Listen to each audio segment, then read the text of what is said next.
ನಮಸ್ತೆ ಎಲ್ರಿಗೂ, welcome to Shri home flavours kitchen. ಬನ್ನಿ ಇವತ್ತಿನ ರೆಸಿಪಿ ಏನಂತ ನೋಡ್ಕೊಂಡು ಬರೋಣ. ಇವತ್ತು ನಾನು ಹಿತ್ಕಿದ ಬೇಳೆ ಕೈಮಾ ಸಾಂಬಾರು ಪರ್ಫೆಕ್ಟ್ ಕನ್ಸಿಸ್ಟೆನ್ಸಿಲಿ ಯಾವ ರೀತಿ ಮಾಡೋದು ಅಂತ ತೋರಿಸ್ಕೊಡ್ತೇನೆ. ಬನ್ನಿ, ಇದು ನನ್ನ ಫೇವ್ರೇಟು, ಹಾಗೆ ನಮ್ಮ ಅತ್ತೆಗೆ ಸ್ಪೆಷಲ್ ರೆಸಿಪಿ ಸಾಂಬಾರು ಆಗಿರುತ್ತೆ ಇದು. ಬನ್ನಿ, ಇದಕ್ಕೆ ಏನೇನು ಇಂಗ್ರೀಡಿಯೆಂಟ್ಸ್ ಬೇಕಂತ ನೋಡ್ಕೊಂಡು ಬರೋಣ. ನಾನಿಲ್ಲೊಂದು ಅರ್ಧ kg ಆಗುವಷ್ಟು ಕೈಮಾ ತೊಗೊಂಡಿದ್ದೀನಿ. ಮೊದಲಿಗೆ ಒಂದು ಮಿಕ್ಸಿ ಜಾರ್ಗೆ 1 ಕಪ್ ಆಗುವಷ್ಟು ಹುರ್ಗಡ್ಲೆ ತೊಗೊಂಡಿದ್ದೀನಿ. ಅದನ್ನೀಗ ನೀಟಾಗಿ ನುಣ್ಣಗೆ ಪೌಡ್ರು ಮಾಡ್ಕೊಂಡು ಬಂದು ಮತ್ತೆ ಅದೇ ಬೌಲ್ಗೆ ನಾನಿಲ್ಲಿ ಟ್ರಾನ್ಸ್ಫರ್ ಮಾಡ್ಕೊಳ್ತಾ ಇದ್ದೀನಿ. ನಾನಿಲ್ಲಿ ಕೈಮಾ ಸಾಂಬಾರಿಗೆ ಏನೇನು ಇಂಗ್ರೀಡಿಯೆಂಟ್ಸ್ ಹಾಕಿ ರುಬ್ಕೋಬೇಕಂತ ತೋರಿಸ್ತಾ ಇದ್ದೀನಿ. 7 ಲವಂಗ, 2 ಇಂಚ್ ಆಗುವಷ್ಟು ಚಕ್ಕೆ, 1 ಇಂಚ್ ಆಗುವಷ್ಟು ಶುಂಠಿ, 1 ಬೆಳ್ಳುಳ್ಳಿ, 1 ಗಡ್ಡೆ ಆಗುವಷ್ಟು ದೊಡ್ಡ ಸೈಜ್ ಆಗುವಷ್ಟು ಈರುಳ್ಳಿ, ತೆಂಗಿನಕಾಯಲ್ಲಿ ಸ್ವಲ್ಪ ದೊಡ್ಡ ಹೋಳು ಬರುತ್ತಲ್ಲ ಅದನ್ನು ಆ ಹೋಳನ್ನ ತುರಿದಿಟ್ಕೊಂಡು ಸಾಂಬಾರ್ಗೆ ಹಾಕ್ಕೊಳ್ತಾ ಇದ್ದೀನಿ.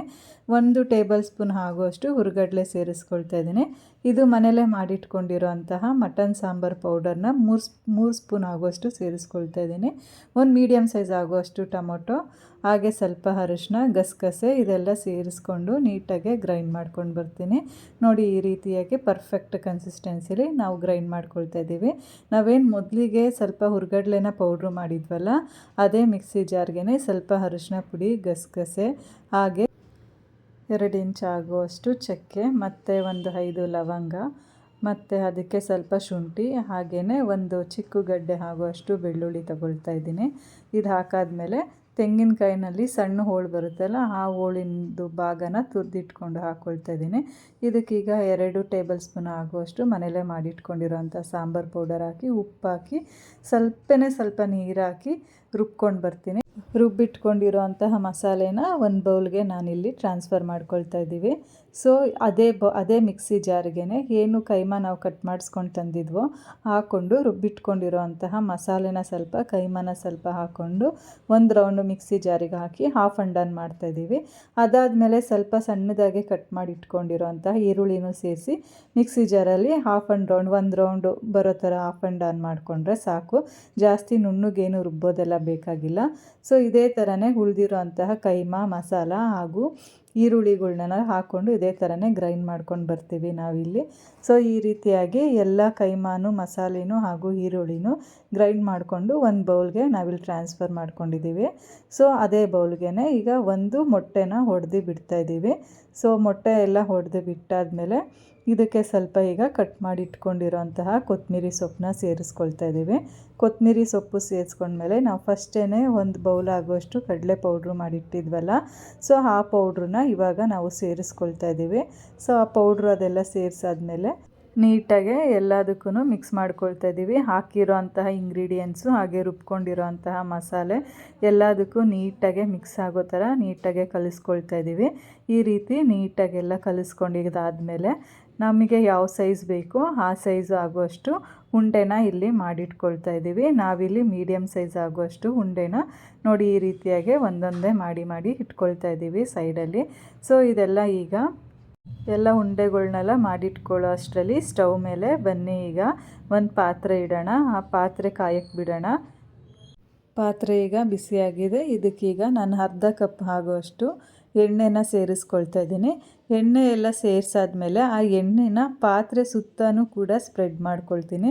ಈ ರೀತಿಯಾಗಿ ಸ್ಪ್ರೆಡ್ ಮಾಡ್ಕೊಳ್ಳೋದ್ರಿಂದ, ಎಣ್ಣೆನ ಹರಡಿಸ್ಕೊಳ್ಳೋದ್ರಿಂದ ನಾವು ಕೈಮಾ ಹಾಕಿದಾಗ ಪಾತ್ರೆಗೆ ಕಚ್ಕೊಳ್ಳೋದಿಲ್ಲ ಸೈಡಲ್ಲೆಲ್ಲೂ. ಸೊ ಎಣ್ಣೆನ ಅಂಶ ಇರೋದ್ರಿಂದ ಅದು ಜಾರ್ಕೊಂಡಂಗೆ ಬರುತ್ತೆ. ಸೊ ಈಗ ಇಲ್ಲಿ ಉಂಡೆ ಎಲ್ಲ ಕಂಪ್ಲೀಟ್ ಮಾಡಾಗಿದೆ. ಕೈಮಾ ಉಂಡೆ ನೋಡಿ ನಾವು ಈ ಥರ ಮಾಡ್ಕೊಂಡು ಇಟ್ಕೊಂಡಿದ್ದೀವಿ. ಸೊ ಈಗ ನಾವು ಪಾತ್ರೆಗೆ ಹಾಕಿರೋ ಎಣ್ಣೆನೂ ಕೂಡ ಕಾಯ್ದಿದೆ. ಒಂದೊಂದೇ ಉಂಡೆನ ಈಗ ಸೈಡಲ್ಲಿ ಹಾಕ್ಕೊಳ್ತಾ ಬರೋಣ. ಈ ರೀತಿಯಾಗಿ ಸೈಡಲ್ಲೇ ಹಾಕ್ಕೋಬೇಕು ಒಂದೊಂದೇ ಉಂಡೆ. ಈ ರೀತಿಯಾಗಿ ಎಲ್ಲ ಉಂಡೆಗಳ್ನೂ ನಾವು ಸೈಡಲ್ಲಿಂದ ಹಾಕ್ಕೊಂಡು ಬರ್ತಾಯಿದ್ದೀವಿ. ನೀವು ಅದೇ ಥರನೇ ಫಾಲೋ ಮಾಡಿ. ನೋಡಿ, ಕಂಪ್ಲೀಟಾಗಿ ಎಲ್ಲ ಉಂಡೆನೂ ನಾವೀಗ ಸೇರಿಸಾಗಿದೆ.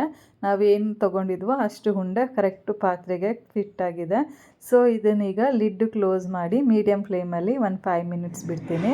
ಅಷ್ಟರಲ್ಲಿ ನಾವೇನು ಉಂಡೆ ಕಲಿಸ್ಕೊಂಡಿದ್ವೋ ಅದೇ ಬೌಲ್ಗೆ ಸ್ವಲ್ಪ ನೀರು ಹಾಕಿ, ನಾವು ಸಾಂಬಾರಿಗೆ ಅಂತ ರುಬ್ಬಿಟ್ಕೊಂಡಿದ್ವಲ್ಲ ಮಸಾಲೆಗೆ, ಅದೇ ನೀರನ್ನೇ ಹಾಕಿ ಮಸಾಲೆನೆಲ್ಲ ಮಿಕ್ಸ್ ಮಾಡ್ಕೊಳ್ತೀವಿ. ಹೀಗಿದೆ 3 ಮಿನಿಟ್ಸ್ ಆಗಿದೆ ಉಂಡೆ ಬೇಯಕ್ಕೆ ಬಿಟ್ಟು. ಸೊ ಈಗ ಉಂಡೆನ ನಾವಿಲ್ಲಿ ಸೌಟ್ ಹಾಕಿ ತಿರುಗಿಸೋದೆಲ್ಲ ಏನು ಬೇಡ. ನಾವೊಂದು ಬಟ್ಟೆ ಸಹಾಯದಿಂದ ಪಾತ್ರೆನ ಈ ರೀತಿಯಾಗಿ ಕುಲ್ಕಿದ್ರೆ ಸಾಕು, ಎಲ್ಲ ಕಡೆಯೂ ಉಂಡೆ ನೀಟಾಗೆ ಬೇಯುತ್ತೆ. ಸೌಟ್ ಹಾಕಿದ್ರೆ ಉಂಡೆ ಒಡ್ಕೊಳ್ಳೋ ಅಷ್ಟು ಚಾನ್ಸಸ್ ಇರುತ್ತೆ.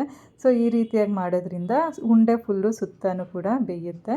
ಮತ್ತು ನಾನಿಲ್ಲಿ ಒಂದು 5 ನಿಮಿಷ ಲಿಡ್ಡು ಕ್ಲೋಸ್ ಮಾಡಿ ಮೀಡಿಯಮ್ ಫ್ಲೇಮಲ್ಲಿ ಬೇಯಿಸ್ಕೊಳ್ತಾ ಇದ್ದೀನಿ.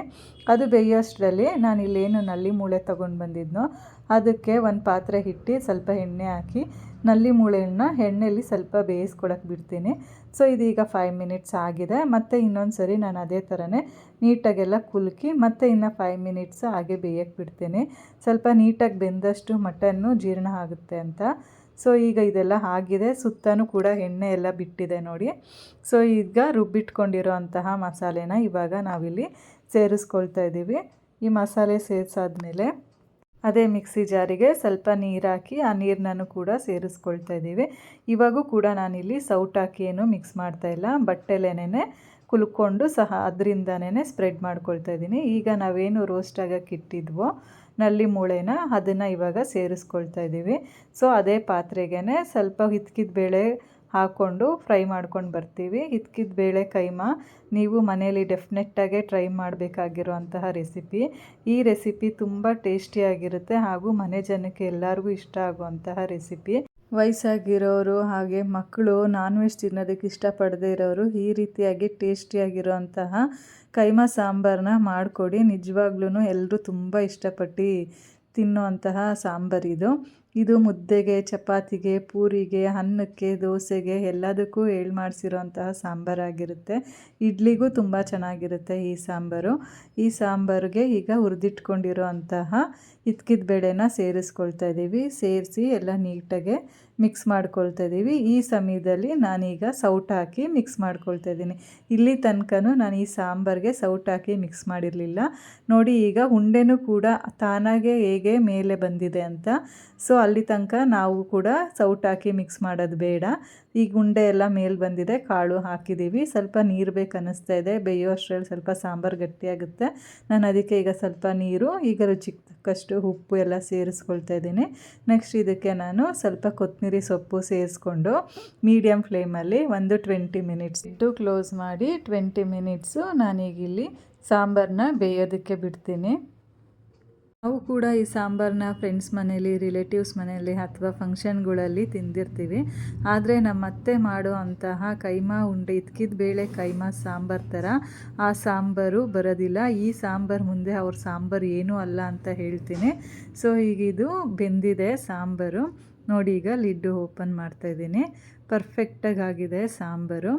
ಉಂಡೆನೂ ಕೂಡ ತೋರಿಸ್ತೀನಿ ನೋಡಿ, ಎಲ್ಲ ಉಂಡೆನೂ ಹೇಗೆ ಮೇಲೆ ಬಂದಿದೆ ಅಂತ. ಸೊ ಈ ರೀತಿಯಾಗಿ ಉಂಡೆ ಮಾಡಿದ್ರೆ ಯಾವುದು ಕೂಡ ಹೊಡ್ಕೊಳ್ದಿರ ಎಲ್ಲ ರೌಂಡ್ ಸೈಜಲ್ಲಿ ಮೇಲೆ ಬರಬೇಕು. ಅದು ಪರ್ಫೆಕ್ಟ್ ಕನ್ಸಿಸ್ಟೆನ್ಸಿ ಆಗಿರುತ್ತೆ ಉಂಡೆದು. ನಾವಿಲ್ಲಿ ತೋರಿಸಿರುವಂತಹ ಹೇಳಿರುವಂತಹ ಕನ್ಸಿಸ್ಟೆನ್ಸಿನೇ ಉಂಡೆಗೆ ತಗೊಳ್ಳಿ. ನಿಮ್ಮ ಉಂಡೆನೂ ಕೂಡ ಇದೇ ಥರ ಗುಂಡುದಾಗೆ ಎಲ್ಲೂ ಹೊಡ್ಕೊಳ್ದಿರ ಟೇಸ್ಟಿ ಆಗುತ್ತೆ, ಟೇಸ್ಟಿ ಉಂಡೆ ಆಗುತ್ತೆ. ಸೊ ಉಂಡೆ ಹೀಗೆ ಎಲ್ಲ ಚೆನ್ನಾಗಿ ಬೆಂದಿದೆ, ಸೂಪರಾಗಿದೆ.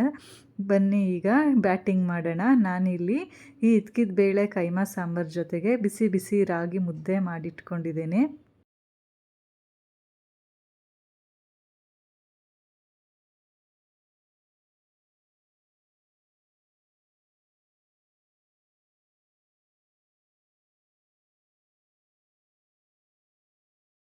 ತಿಂದರೆ ಹಾಗೆ ಕಳೆದೋಗ್ಬಿಡ್ತೀರಿ ಅಂತ ಹೇಳ್ತಾರಲ್ಲ, ಆ ಥರ ಆಗುತ್ತೆ. ಟೇಸ್ಟ್ ಮಾತ್ರ ಅಲ್ಟಿಮೇಟೆಡ್ ಆಗಿದೆ. ನೀವು ಕೂಡ ಈ ರೆಸಿಪಿನ ಮನೆಯಲ್ಲಿ ಟ್ರೈ ಮಾಡಿ ಹೇಗಿತ್ತು ಅಂತ ಕಮೆಂಟ್ ಮೂಲಕ ತಿಳಿಸಿ. ಇದೇ ಥರ ಟೇಸ್ಟಿ ರೆಸಿಪಿಗೋಸ್ಕರ ನಮ್ಮ ಚಾನಲ್ನ ಲೈಕ್ ಮಾಡಿ, ಶೇರ್ ಮಾಡಿ, ಸಬ್ಸ್ಕ್ರೈಬ್ ಮಾಡಿ, ಸಪೋರ್ಟ್ ಮಾಡಿ, ಫಾಲೋ ಮಾಡಿ. Thank you.